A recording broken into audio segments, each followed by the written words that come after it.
This is the weekend edition of Fear and Greed Business News, Australia's best business podcast. I'm Michael Thompson, and good morning, Sean Aylmer. Good morning, Michael. Sean, I'm very excited about this. We're getting back to normal this week. Our weekend show is all about the two of us each nominating what we think is the biggest business story of the week and the most remarkable business story. The sleeper story, which is a fascinating category of kind of picking something that's going to be a bigger story further down the track or still has a fair way to go, and our favourite business-ish story. And every week we are joined by our judge, our fearless Fear and Greed colleague, Adam Lang, to help us pick a winner. Adam, good morning. Good morning. We've missed you, Adam. We've had this for a few weeks now. You haven't turned up. We've been hoping, we've been waiting. You know, we're in the studio. Where's Adam? Surely he'll turn up this week. Nope. Long Christmas holiday, Adam. It's like a Madonna concert. I've just kept you waiting. Nice analogy. That was excellent start to the year. That was actually well played.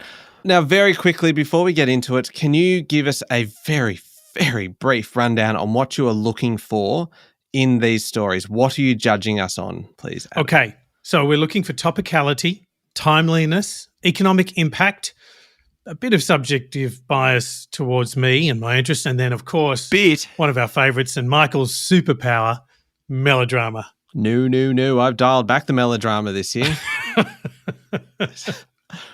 Can I say a quick shout out to a couple of friends? Yeah. Right, at this moment, there is a vintage 1980s Mercedes making its way from Sydney to Perth over 4 days, and it has a cassette player. They've asked for cassettes to play, and I dug out the only one I still have, the Doobie Brothers 1978 cassette, minute by minute. And, I mean, they could always download Fear and Greed and listen to that on repeat. The Nullarbor is quite long. Well, they will. There's no Bluetooth technology in the car, but they can put the speaker on loud on their phone. They will find a way. Now, let's get into the biggest story of the week. I will go first, if that is okay. Yeah, sure. Because, just because of nothing, actually. I'm just going first because I don't know whether you listened to Adam while you were away last week, but... Every episode. Oh, really? That's disappointing because I'm actually referencing last week a little bit here. Bit of a cut and paste job. He's phoning it in. No, I'm not phoning anything in here, Adam. Last week's bigger story actually takes out the top spot this week as well because the government's backflip on the already legislated Stage 3 tax cuts continues to dominate discussion. It is all anyone's talking about. I was at a school the other day listening on the playground and all the kids are going, hey, how about those Stage 3 tax cuts? It is everywhere at the moment. And with Parliament going back next week, I cannot rule out a third week of this being the biggest story as well. But just very briefly, we already know the background, so I will keep it quite short. Prime Minister Anthony Albanese kept on saying again and again and again that they wouldn't be changing the tax cuts that were legislated by the former coalition government. Now they are. And in doing so, they're actually going to benefit a lot more people. The biggest winners previously were the high-income earners. Now it's mostly low- and middle-income earners. There's 11.5 million winners, apparently, and 1 million losers. 8 in 9 taxpayers are better off under this, apparently. Now, the reason why this is still the biggest story this week, and I know this is a little unorthodox doing it twice in a row, but it is that big, this story. It is because the government is now actually under some pressure to do more. So that pressure is largely coming from the crossbenchers at the moment, which will make next week particularly interesting when kind of Parliament does resume. And we're also seeing now the coalition being in really what is a fascinating position because they are presented with this golden opportunity, right, to absolutely hammer the Prime Minister for breaking an election promise, and one that had been reiterated many times. So there's multiple kind of grabs and clips and things of the Prime Minister saying, no, we won't be making any changes, et cetera, et cetera. Golden opportunity. But this is a backflip that benefits 8 in 9 taxpayers. So figure that one out. How on earth do you land on a position there where you're still managing to criticise the Prime Minister and the government, but also not annoy the 8 in 9 taxpayers who are actually going to benefit from this? So it's kind of one of those ones that's a little bit uncomfortable for the coalition. And one last point, Adam, and this one is specifically for you or anyone else who is an enthusiast, a tax reform enthusiast. There's also a push as part of this for a broader review of taxation in Australia, wide-ranging tax reform. Labor has said it will not do that, but it also said it wouldn't backflip on the Stage 3 tax cuts. So who knows? Now, this has a very real, very tangible effect on so many people, and the money that they will be taking home. It has an impact on politics. It has an impact on business. It continues to be the biggest story today, this week. I rest my case. Sean, over to you. Well played. As in, well played, playing the judge. You know Adam's favourite issue in the world is tax reform. So you have somehow managed to bring it out for 2 weeks in a row. Yeah, well, when he didn't turn up last week, I'm like, oh dear, Yeah, I've got to try and put this one back on ice. That's fair, but police. There's only one story this week. Even you went first and you didn't pick this story. This is just crazy stuff. Interest rates, both domestically and in the US. This week, we found out that the next move from the Reserve Bank will be down, not up, not sideways, down. And that's likely to happen at the end of this year.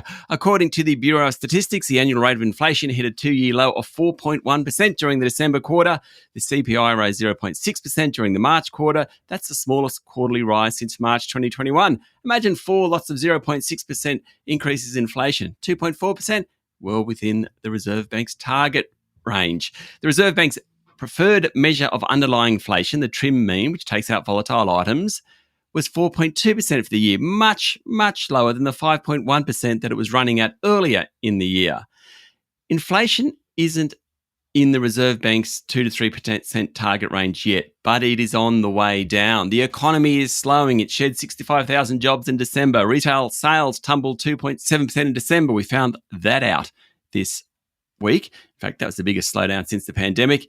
The next move in rates will be down, and it's going to happen this year. Massive, massive story. Now, part of the same story, Chair of the Federal Reserve, Jerome Powell, he dashed expectations of a rate cut next month in the world's biggest economy. Basically, he said, based on current data, it ain't going to happen in March. The boss of the world's most important central bank commented that while inflation has eased, it still remains elevated. People thought they were going to cut. No more. They're more likely to cut mid-year. But this week was a week we found out rates are coming down. Surely, Adam, surely that's the biggest story of the week, as opposed to the rehashed tripe that came from Michael. Yeah, so Adam, you have an easy decision to make. Is one story the biggest story of the week, or 8 stories combined into one the biggest story of the week? I'm wondering if sledging needs to be another category in this, because there is some expert sledging already for our first episode together of 2024. Okay, no suspense on this one. Sean wins. I thought the tax reform play might have worked well. There you go. Look, it does. And the only sort of area I have to mark Michael down is on timeliness, because it was really last week's story. Mm-hmm. I know that Parliament is due to come back next week. And I wanted to put 2 things. Remember last Sunday night during the tennis final when the Australian Open introduced Anthony Albanese, he got booed. And then a lot in the public media were pointing out, aren't there these people that are paying like $1,000 a ticket? They're probably the very highest earners doing the booing, and therefore that big backflip is a bit offensive to them. But to 8 in 9 income earners, this backflip is actually better news.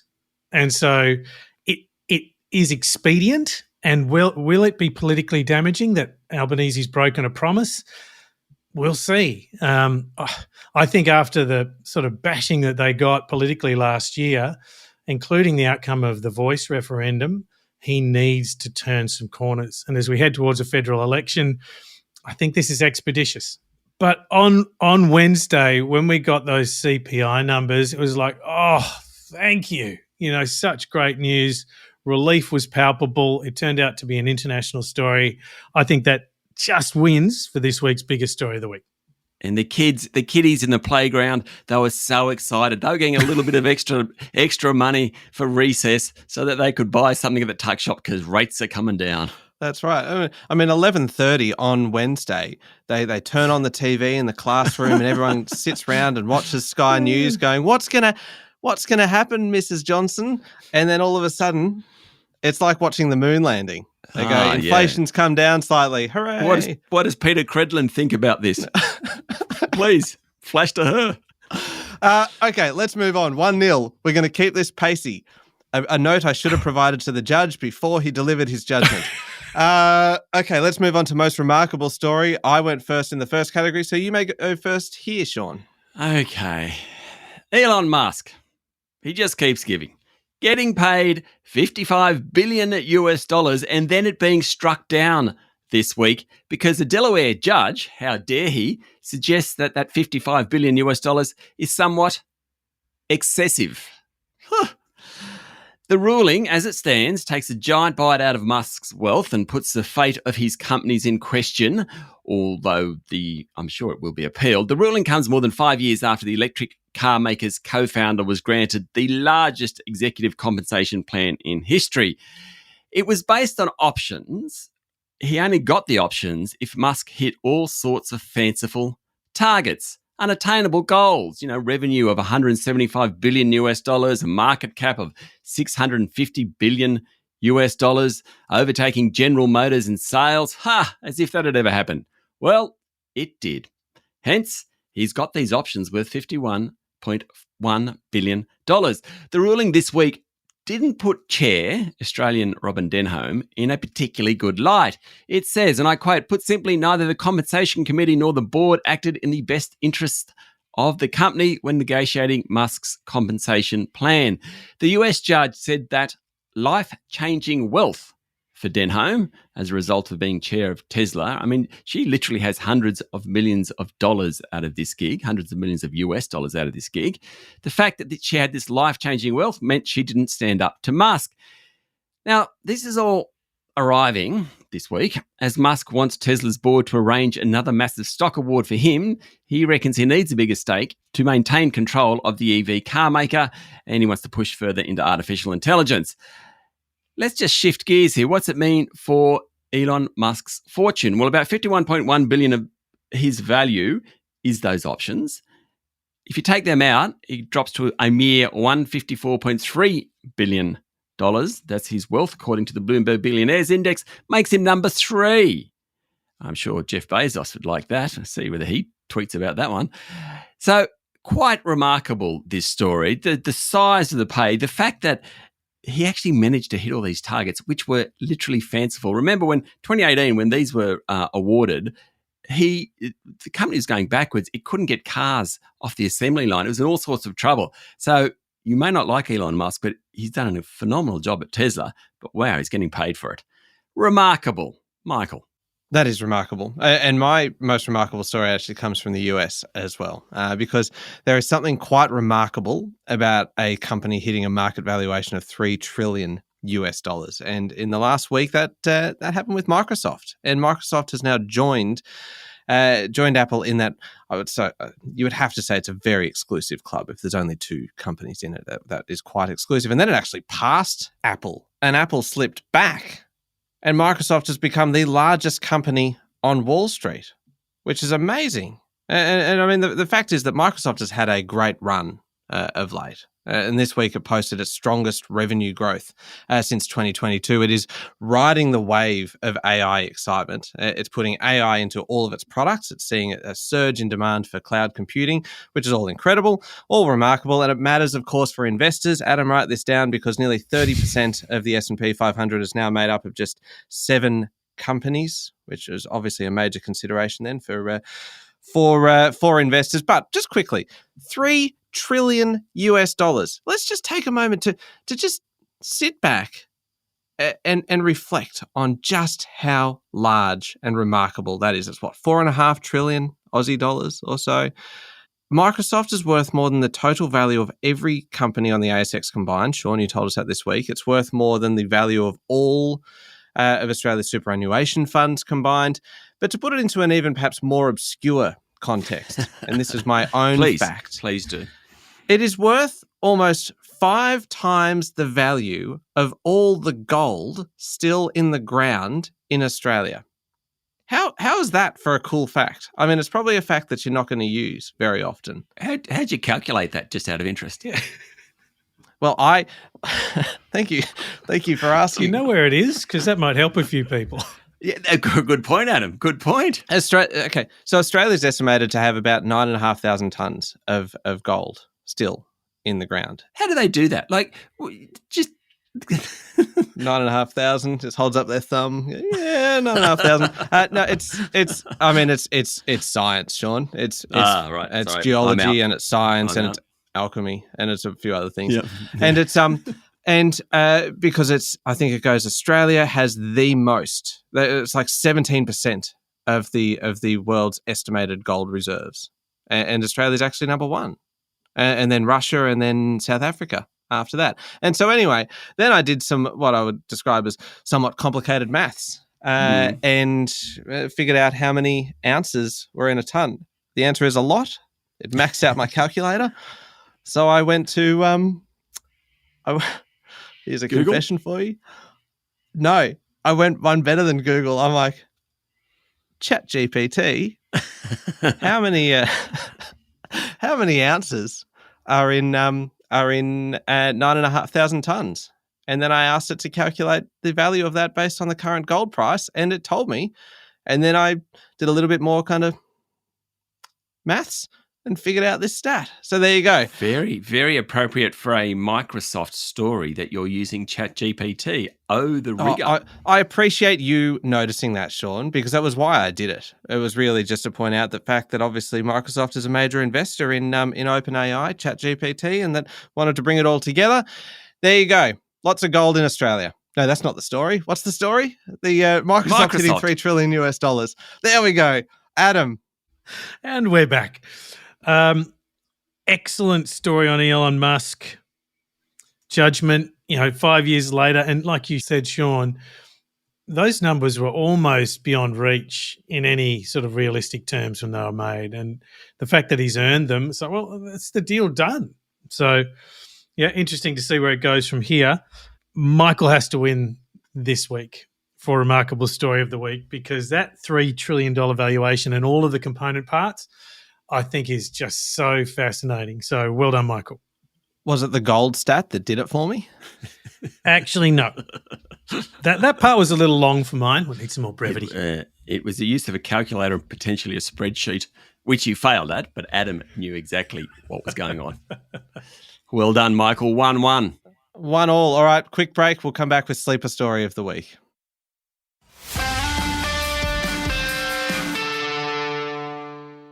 All right, Sean, we're looking for the sleeper story of the week. This is a business story that is not getting the attention that it deserves, or that we feel is going to be a bigger story further down the track. I've got an absolute cracker here, Sean. May I share it? So, sleeper story.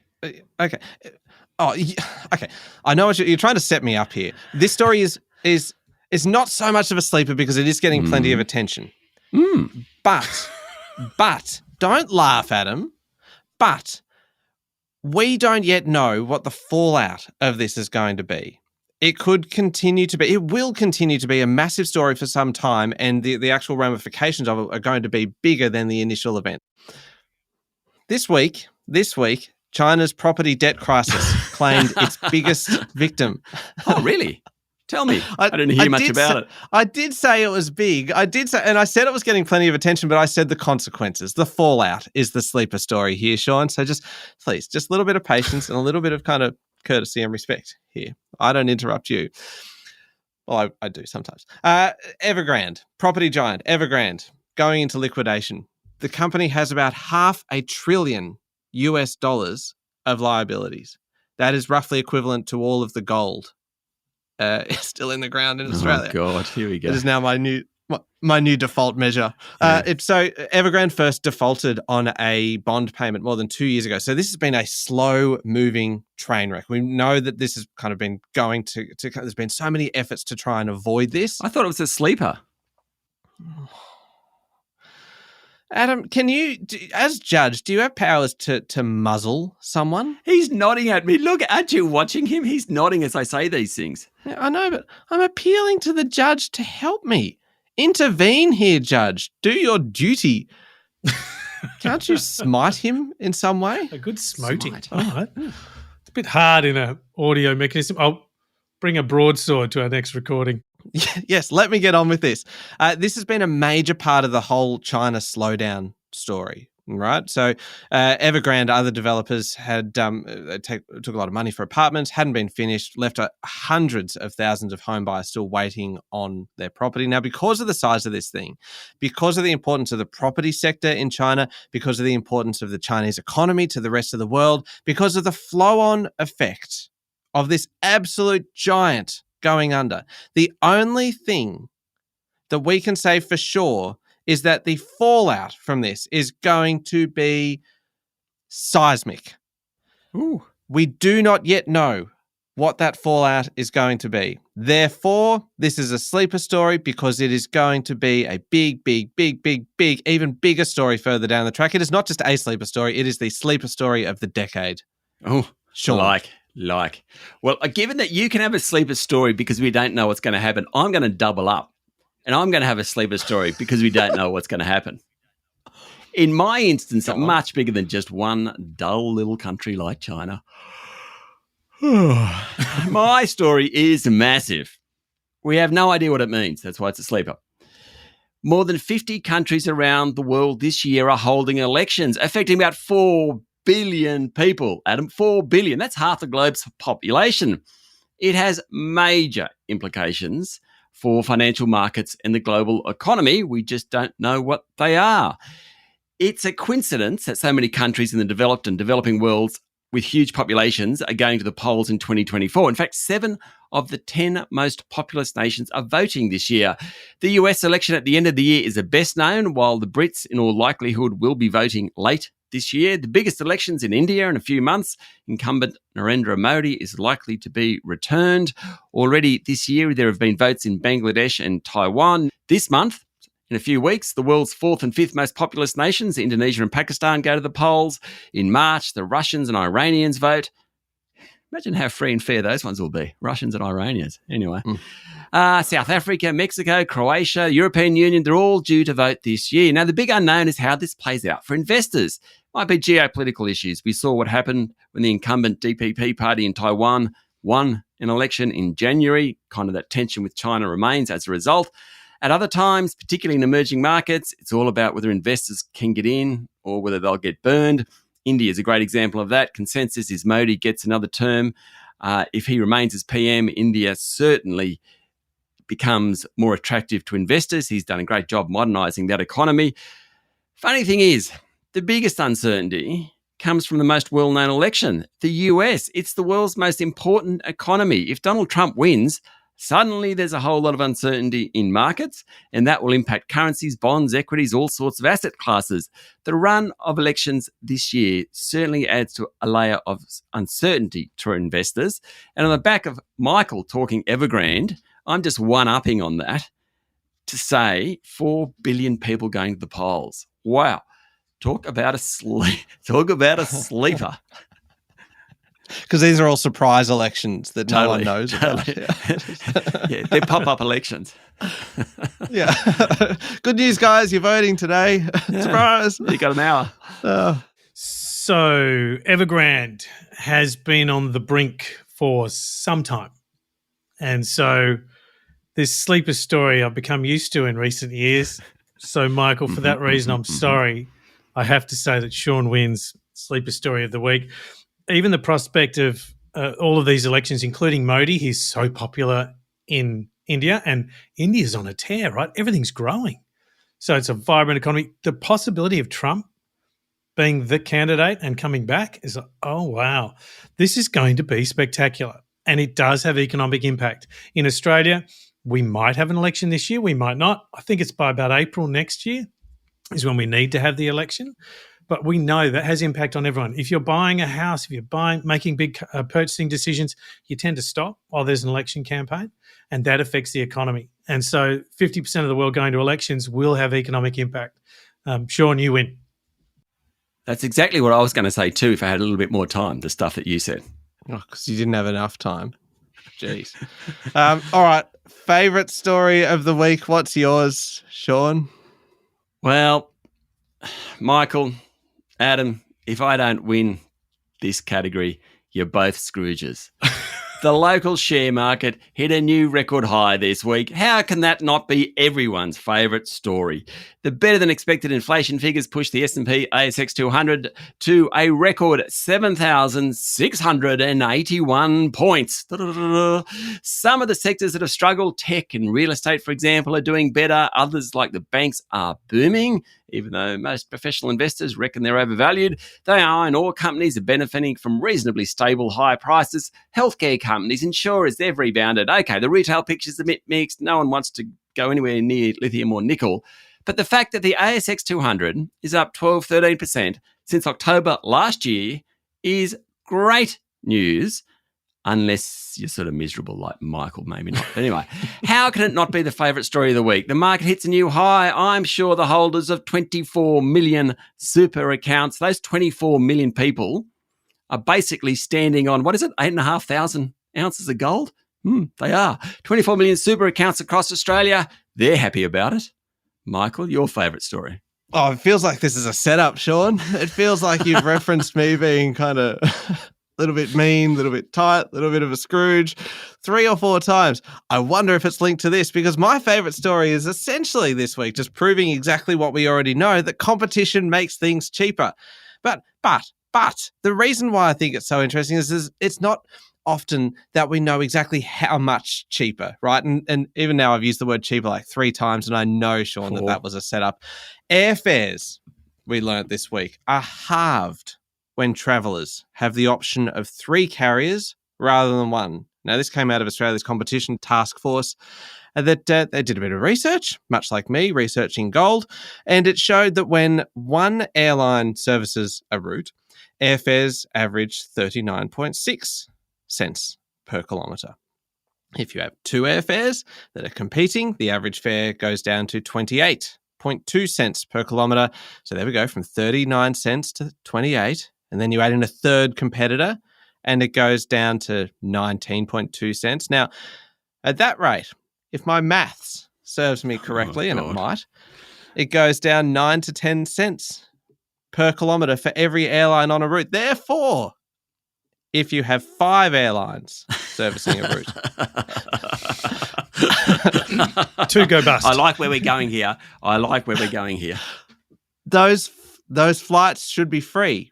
6 airlines, and they should be paying you 9.5 cents per kilometre to fly with them. I like it. I don't know why nobody's considered this before, and I don't know why I wasn't invited to take part in the competition task force, because I could have added a little bit of interesting insight there. Of course, plenty of questions come out of this, not out of my dodgy maths, but just out of whether, now that we know the impact of having a second or a third airline flying a particular route, whether it really was in the national interest for the government to reject Qatar Airways' request to increase flights to and from Australia last year. And now we know. We know exactly what competition means for consumers. And you know what? I'm not even going to say anymore. I'm keeping this brief. I'm keeping it tight. And I'm just keeping it kind of, I know that Adam, I know you're going to just give it to Sean because he said stuff about, it's the markets and stuff. But really, it's all about competition, right? And it's about airlines and, I don't know, just put me out of my misery. Yeah, but I actually, you're conceding far too soon. The thing about this story, which I think is kind of funny, is, and I'm not trying to sway the judge here, you know what, those reports annoy me? So if we had 3 competitors on a particular route, you could be paying a third the price or half the price. And I'm like, but we don't. Don't tell me that. That's just teasing. Please, you're just telling me how much I'm paying because of these stupid airfares. Yeah. Anyway, Adam. Ripper of a story, Michael. Love it. And back to economics degree, oligopolistic behaviours, cartels, pricing power. Nice. Very, very good story, Michael. I reckon I might have this. I love it. Yeah, I reckon. And I hope that is the backdrop to try and boil some of our thinking when we allocate whether people can land here or not and so on. I hope this really works. However, Sean has to win on this one because the economic value, the impact of the ASX being at a high is quite incredible. We know that consumers are gloomy. We know that businesses are okay. We had good inflation numbers this week. So there's actually some good news, and that we've hit this ASX high, I think, is a great bellwether for how good we're actually doing through this. Sean, you keep talking about it. Soft landing, we seem to be there. So, Sean has to win on this one. 3-1. Well played, Sean. Mm-hmm. So, did I win? Did I? I didn't realise. 3-1. Okay, excellent. Oh, what a surprise. All right, well done. And it's lovely to have you back, Adam, and because last week I awarded the victory to myself and it didn't seem right. It didn't seem fair. I liked the outcome, but I don't think it was reasonable. Thank you very much, Sean. Thanks, Michael. And thank you, Adam. Thank you very much. Make sure you're following the podcast and please join us online on LinkedIn, Instagram, X and Facebook. I'm Michael Thompson and that was Fear and Greed Business News.